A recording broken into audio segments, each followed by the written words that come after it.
You seem like an easygoing personality. Like you seem like you're a particular person. You're an organized person. You're a productive person, but also you're kind of relaxed about it. Thank you. Is that true? I would say yes. Come on, We girl. could ask some of the people here at CandyRock and they might say no.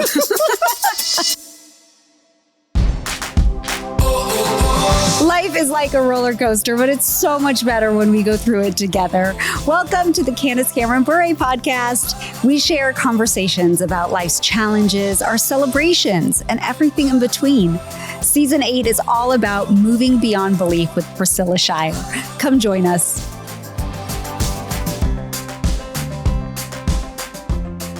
Hey, Priscilla. Hey, how you doing? I'm good. You're looking mighty cute in the red, honey. Thank you.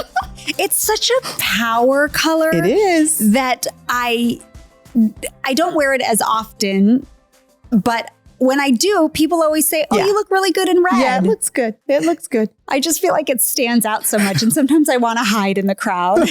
Understood. I love it at Christmas time, though. Yeah, well, you always look beautiful. You really do. You. You Appreciate you. Yeah. Well, we are talking today about, it's a good one. Everything you are. Mm-hmm. We're moving beyond belief, just belief in God. Yeah. And moving into how are we living that out? Yes. What does that look like? Mm-hmm. And so before we get into talking about everything you are, I want to take a listener question first. Okay. And this one's from Lucretia. She wrote in and she asked very simply, how do you deal with feeling overwhelmed? Do you ever feel overwhelmed, Priscilla? I have to be honest and say that I think because of my personality type, it takes a lot for me to feel overwhelmed. Like I'm really easygoing. Yeah. I'm not real stiff or rigid about things kind of being like they're supposed to be. And I think that helps with not becoming overwhelmed because you kind of just go with the flow. So I think my personality type is helpful in that way. And I also think I've become really good at putting boundaries in place that keep me from crossing that threshold.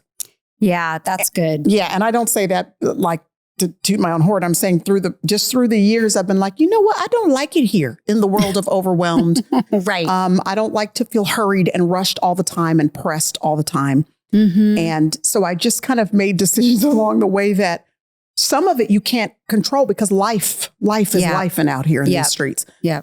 But sometimes I realized I was doing it to myself, that I was saying yes to more things than I should have. I was, reaching further than I should in terms of trying to fix situations that actually, that ain't none of my business. Right. So I just have put some boundaries in place to try to keep me from crossing that threshold unnecessarily, I should say. Well, that's really good advice right there. If you can implement that. Yeah. I often think about feeling overwhelmed, but then that creates usually a sense of maybe anxiety, like other feelings that go along with it.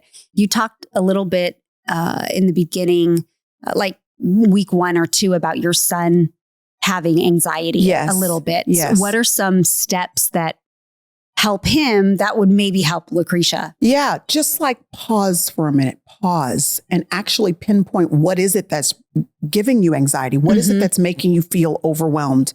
And is it real? Meaning a lot of times it is real. Like I can point to a time when you ask me, when's the last time I felt overwhelmed? The first thing that comes to my mind is, as I mentioned in previous episodes, that we had a lot of deaths in our family at the same time. And literally right in the middle of that, doctors found something wrong with me that needed to be surgically dealt with. They had to remove the upper lobe of my left lung because of something they saw in there, a huge. And it was a big deal. I tried to delay as long as I could because we were dealing with all this family crisis. But in the end, I had to go in for major surgery 1 week to the day after my mother's funeral. Literally, her funeral was on a Monday, and the next Monday, I had to go in and have this surgery. And of course, I felt overwhelmed. Like, that's life. Life, there's nothing about that I could have controlled. And I felt overwhelmed and sort of undone by the entire situation. So sometimes when you pause for a minute and you're thinking about, okay, what's making me feel unraveled? You look at what the basis of it is, and it's real. You're not creating something, you're not making something up. Life is a lot right now. Yeah. But sometimes when you pause and think about it, it's not actually happening. It's something maybe in the future that potentially could happen. It's a what if that we've brought problems into our experience that aren't actually happening yet.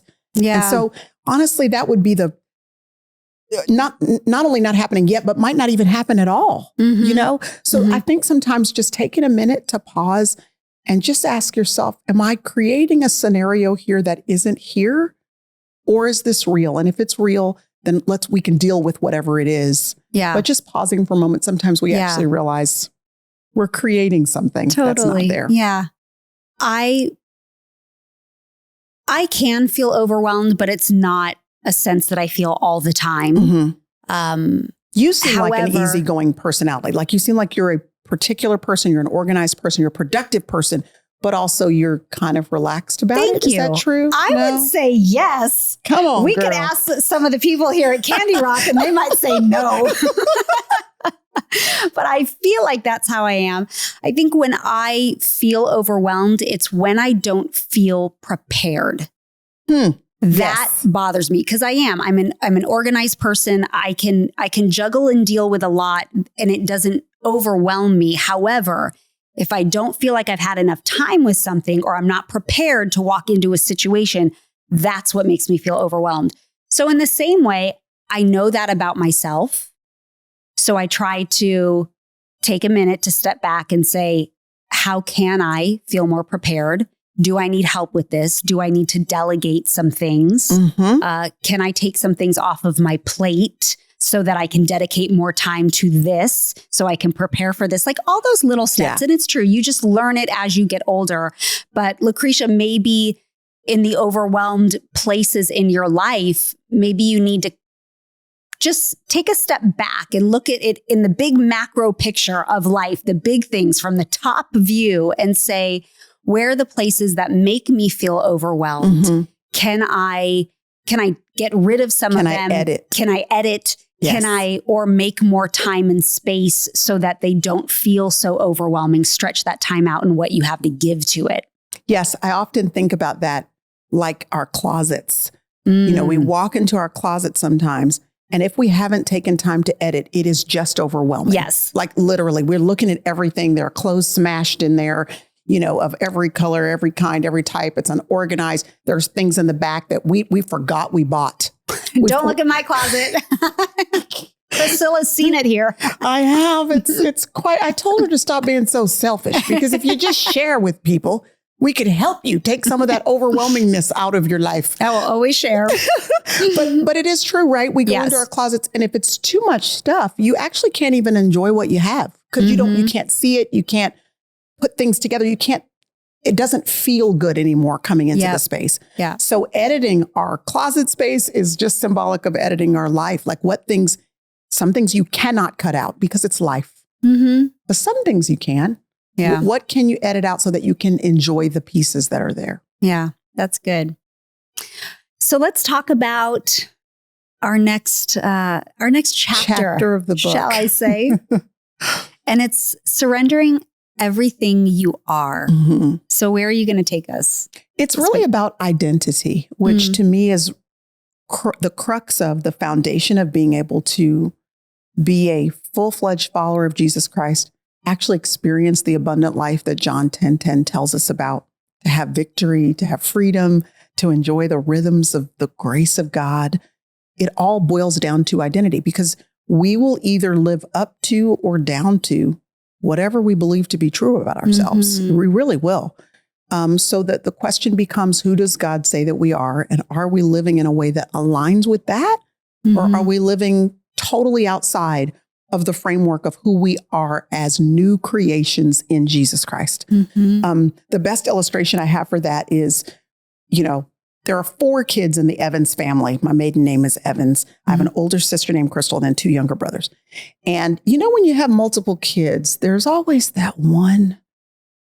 There's always that one that you don't know how their brain thinks like that or why they say stuff like that. Is Anthony the youngest? Anthony is right after me. Me and Anthony are in the middle. And then John is the youngest. Jonathan. He's the youngest. Okay.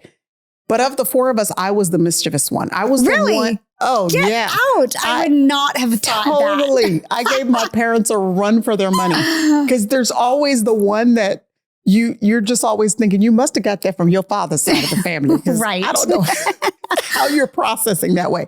And that was me. I was always doing something. When we were in our elementary years, we went to this small private school. Then freshman year, we transferred to what is still one of the largest high schools in Dallas, which is Duncanville, or in Texas, Duncanville High School. Okay. So my class was 13 students at the private school. And then I went to Duncanville High School and my class had 753 kids in it. Not the high school, just the freshman class. Yeah, that's big. Okay. So to me, it was like great ground for mischievousism, if that's a word. Like I was just like, I don't know these people. They don't know me. What can I get into? And I thought it'd be a really cool experiment to change my name. Like just create a new nickname and introduce myself that way and see if it would catch on. So my parents never said anything about it because to them, this was low hanging fruit. Like if all I was doing was changing my name, they were like, girl, go ahead. Yeah. Go ahead. So I just made up a nickname, 2 initials. I don't know why, but I stuck them together, D and a K. My nickname was DK. Okay. And I introduced myself to people that way. My name's DK. Howard, nice to meet you. No big deal. One friend that I had from youth group at church, she had gone through school in Duncanville ISD. So she knew all these people. And I had told her about my plan. She was introducing me that way as well. And so did you just not want people to know you or didn't want them to associate you with your sister or brother? It was a random experiment. It was just a random way to be mischievous and kind of like, So like for the next 4 years, to make a long story short, everybody called me DK. Most people didn't even know my name was Priscilla.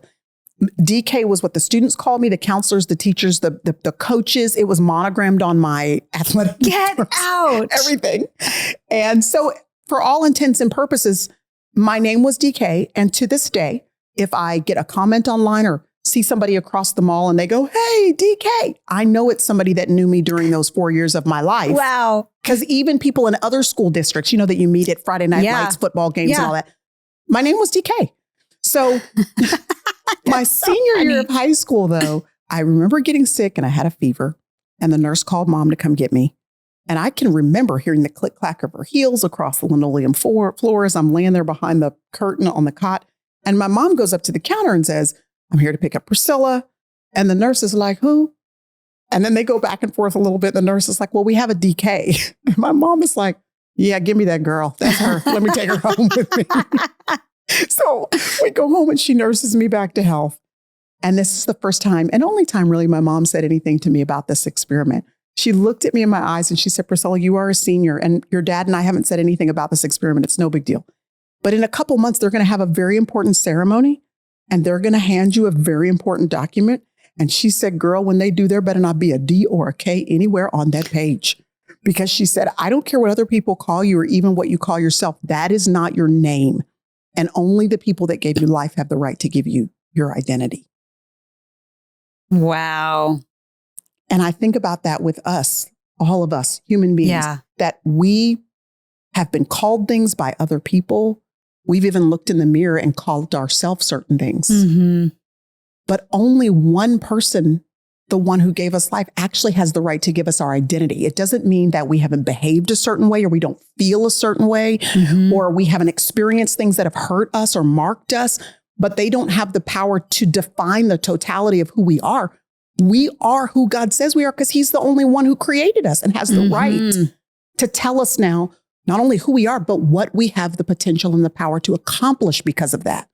And so if we don't make it our business to redefine the soundtrack of our thinking in terms of our identity, to be rooted in God's word. Ephesians 1 and 2 is the most comprehensive place in scripture to find out who God says you are. It's all right there in Ephesians chapter 1 and 2. If we will make it our business to study it, to reframe our thinking around it, to meditate on it, to now make choices about our life out of that identity instead of allowing what other people have called us or what we've even labeled ourselves to be the compass for our lives, then we'll find that we start experiencing what God intended for us to experience because we're living in a way that lines up with who he created us to be. So identity really is the crux of being a disciple of Jesus and experiencing the abundant life that he died on the cross to give us access to.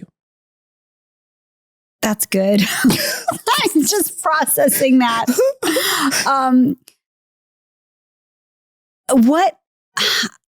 Where were places in your life? Well, you gave that story about your name, but do you have other examples of what shaped your identity positively or negatively? I mean, that was an experiment. Yeah. But are there places in your life where you found your identity in one thing, realizing that that's not? Yeah. Well, another way really to define or like a synonym for identity is significance. Where do we find our significance? And the truth is, for a long time, it was probably wrapped up in just my family, who my family is. I have such great legacy in my family. Yeah. My dad, my mom's in heaven now, but like my parents have done such a good job of not only living well personally, but they built something really spectacular that has impacted a lot of people. And so as a result of that, you kind of you get to sit in the blessings and the benefits of what they've established. Yeah. And that can become where you find your significance, that I'm an Evans. And there's beauty attached to that. There's integrity attached to that. There's, significance attached to that. But I'm not supposed to find the root of who I am. And if all of that fades away, I'm still supposed to know that I am worthy, that I'm valuable because I'm his, not because I'm theirs primarily. Yeah. It's because I'm his. So you can always tell where your significance is rooted, where when that is shaken, when it goes away, or when in some way it's diminished. Yeah.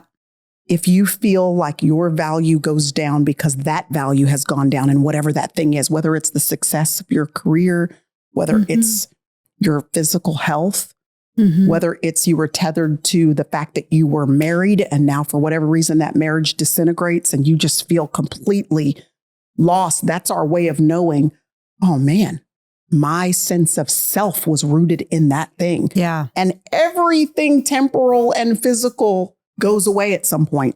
Everything. You know what I mean? We were talking about just our age a few minutes ago before we started filming and our bodies and how they shift and change and, are southernly pointed in some ways that we are not, used to. And if your identity or significance is rooted in your physical body, at some point you're going to find yourself just sort of floundering because you were all wrapped up in what you look like. Yeah. And so it's important that our identity and significance is rooted in something that does not shift. Yeah.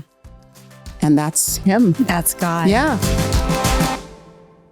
A special thanks to Lifeway, publisher of the Storyteller Bible Study Series.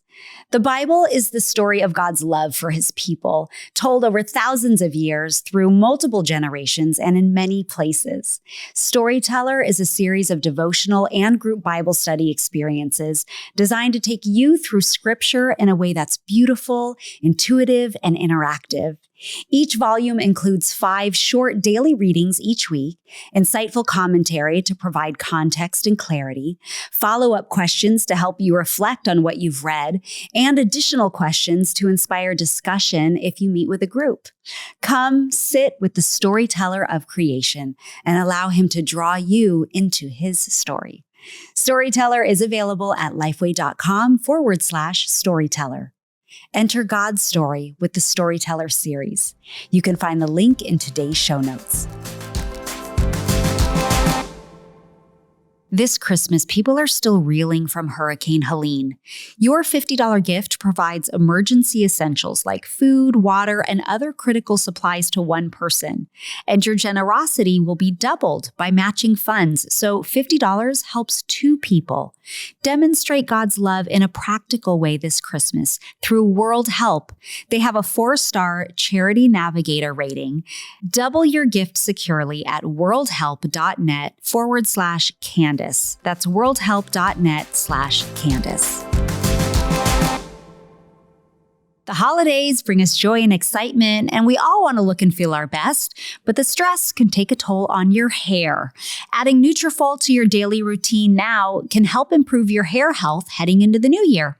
Nutrifol is the #1 dermatologist-recommended hair growth supplement brand, trusted by over 1 million people. See thicker, stronger, faster-growing hair with less shedding in just 3 to 6 months with Nutrifol. With colder weather and some extra parties, your hair doesn't have to suffer.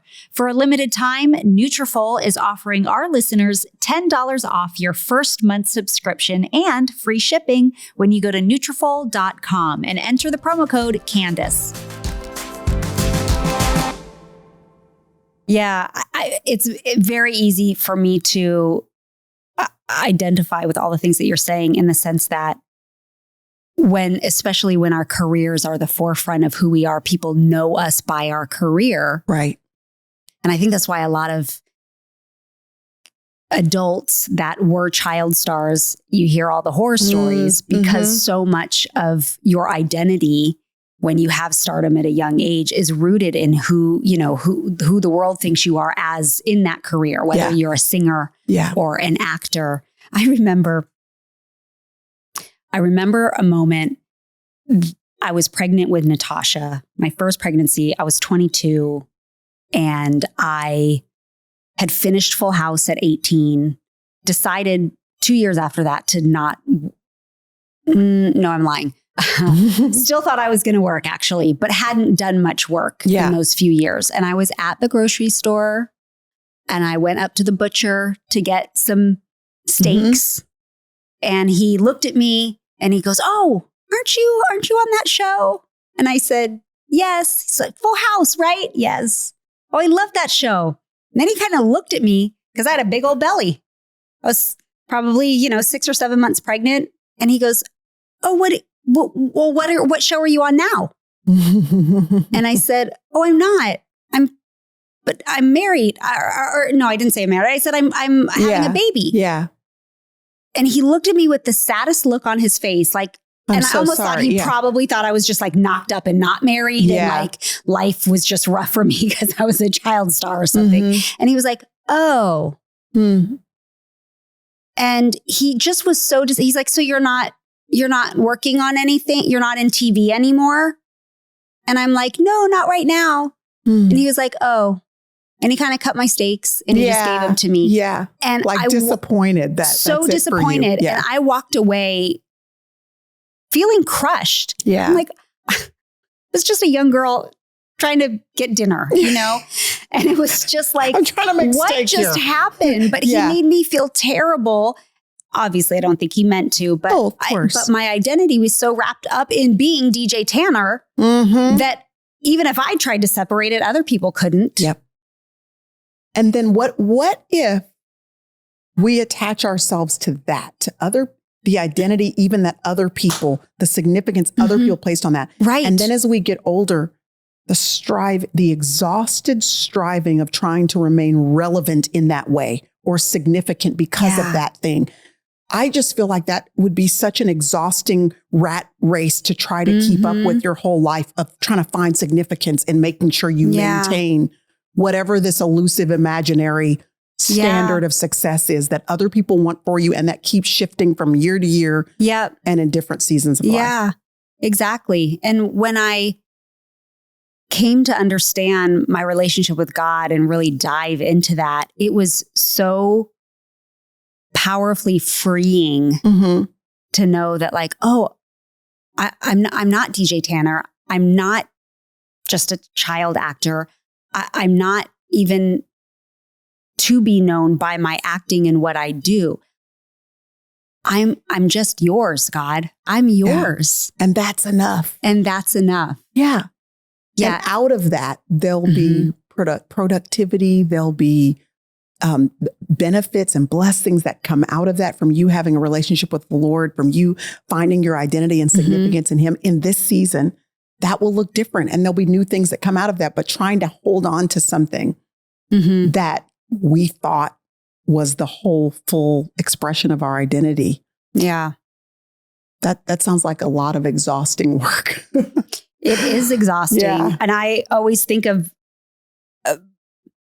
having an audience of one. Totally. Especially, we're talking to an audience now. Yeah. And there are going to be people listening. And I'm sure lots of people will love what we're saying, but there are going to be some people that don't agree with it. Or they're going to say, well, that's not how I feel, or that's not my experience, or God's never shown up for me in that way. There are always going to be critics. There'll be critics for you when you give a sermon. There'll be critics for me that say, hey, your acting's not really great. I don't really like your movies. But at the end of the day, I know I'm not going to please all the critics. I know, and that's always kind of one of my biggest problems that I deal with, is being a people pleaser. But I know I'm not going to please everyone. And my identity isn't wrapped up in you and your opinion.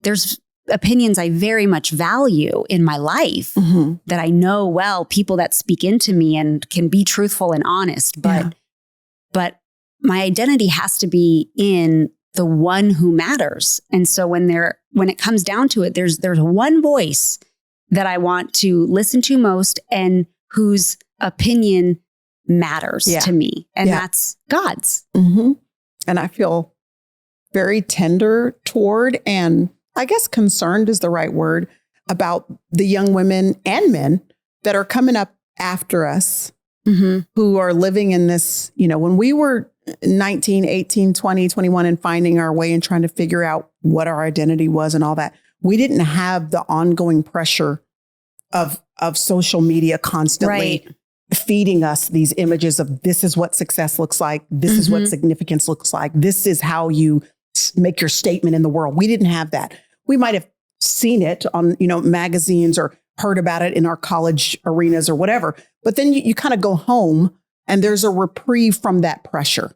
Yeah. But there are younger people coming up now, and there's no reprieve from that pressure because it's constantly flooding them about what it is you're supposed to do and be in order to be significant. Yeah. So, gosh, if there's not some sort of a sounding board intentionally that they can butt themselves up against to say, no, this can be fun. This can be enjoyable. This can be a career that I build or an industry that I invest myself in. But my significance isn't attached to it.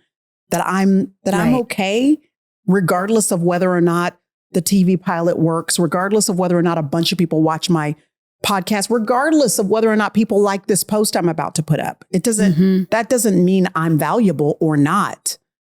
So separating the two for younger folks is going to be harder, I think, than it was for us. Yeah, I agree. And now, see, you're in a unique, even as I say that, you were in a very unique situation when you were 18, because you did hear voices from all around coming at you because of the uniqueness of your situation. Yeah. But in general, for people's situation that was just sort of a normal high school, college experience, we had a little bit of reprieve from hearing and feeling like the attention was on us and we had to pander to that all the time. But everybody's on TV now. Like everybody's on. Don't I know it?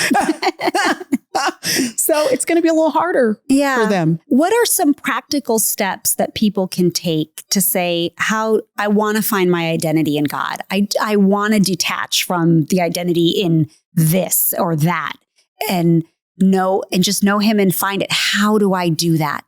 Well, the first thing is, seriously, I said it in passing a minute ago, but I mean, make it your business to read and reread Ephesians 1 and 2. That is a comprehensive place in scripture where your identity is spelled out.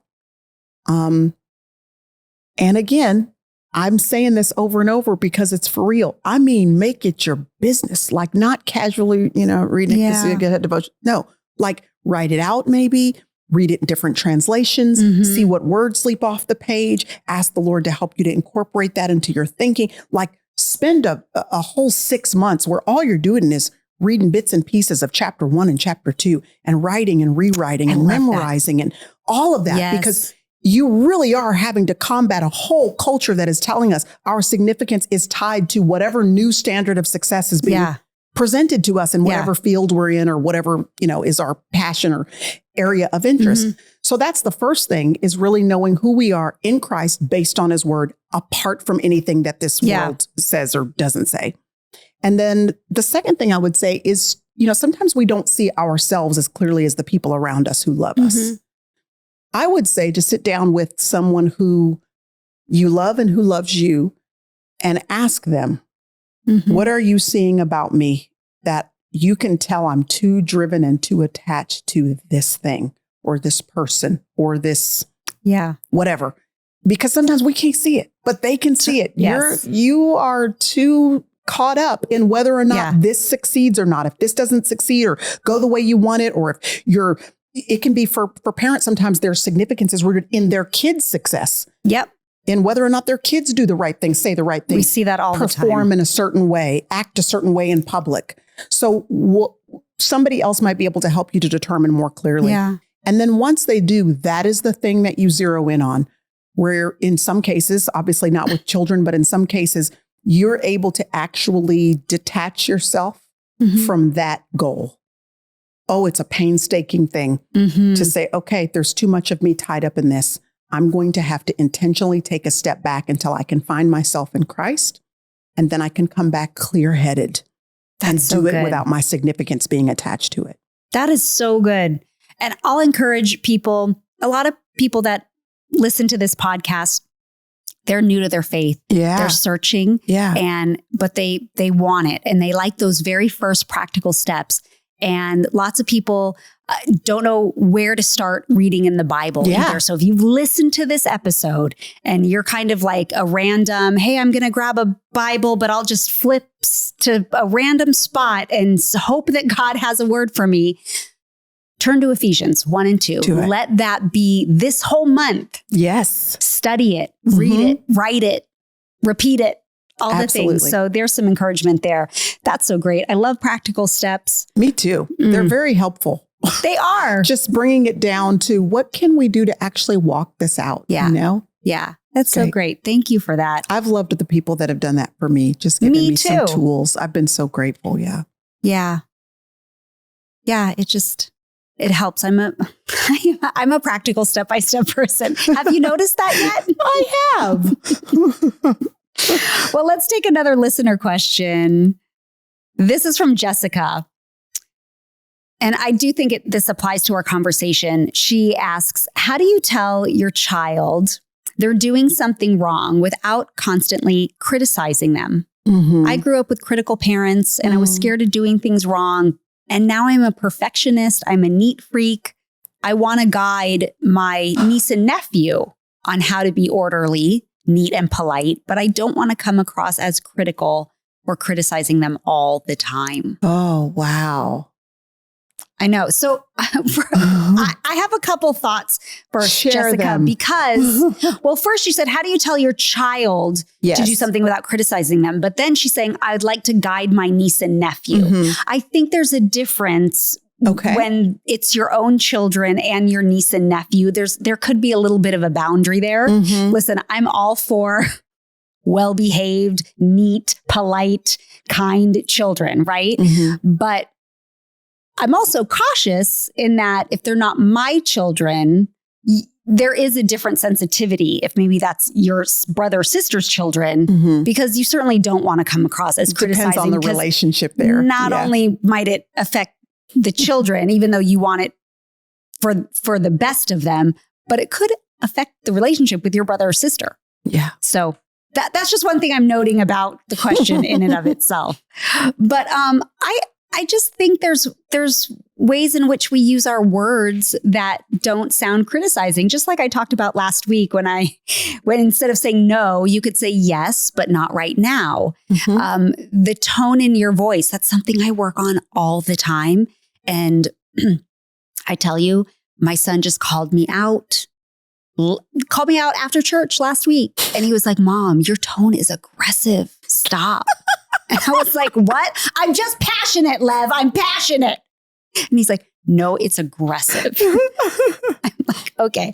Like, I know I have to watch my tone because if I get tired, I get a little hangry, or I get too passionate, it can come off as critical or sound rude. So that's some things you might want to consider is just the way in which you say, hey, why don't you, put your clothes away, tuck that shirt in, make a little joke, make it fun. My husband does that a lot. Val will say things that are serious with a very lighthearted tone and joking tone, or but he's not joking, but he just says it in a way that make the kids roll their eyes and kind of laugh. And they're like, Papa's so funny. Okay, I'm going to go do it. I would agree. In fact, what I was thinking in my mind, even before you started sharing, was along those same lines, that criticism becomes criticism when the person sharing it with you has made no investment in your life outside of those comments or outside of those thoughts.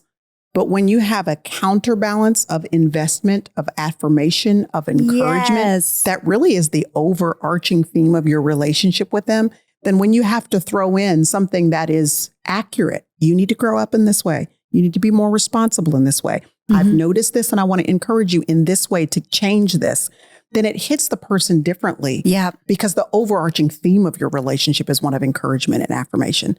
You're so right. Yeah. Like it's the same thing as adults. When someone comes to me and they just have something to say, it feels critical if that person has no investment in my life outside of that. Right. This is all you have to say. Nothing encouraging about all the other things. You've just seen this one thing. Yeah. So when those people, though I know they love me, they're cheering for me, there's smiles on their faces usually when I see them. They want to celebrate me. And then there are those times where they need to sit down and say, let me challenge you about something. It feels completely different than just a random critical voice out of nowhere. So I would just say to make sure you've counterbalanced it with making sure that the overarching theme of your relationship with that young person is one where they know they are celebrated by you. Absolutely. Yeah.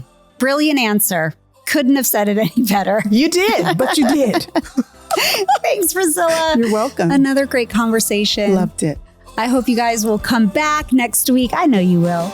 And remember, we have a free gift for you this season. It's the personal prayer guide. And we hope that it encourages you to affirm and pray for your family and friends or anyone who is important to you in your life. The link is at Candace.com. It's also in our show notes. And you can find a link to Priscilla's book, I Surrender All. Until next time, be grateful all day, every day. CandyRock Entertainment, all rights reserved.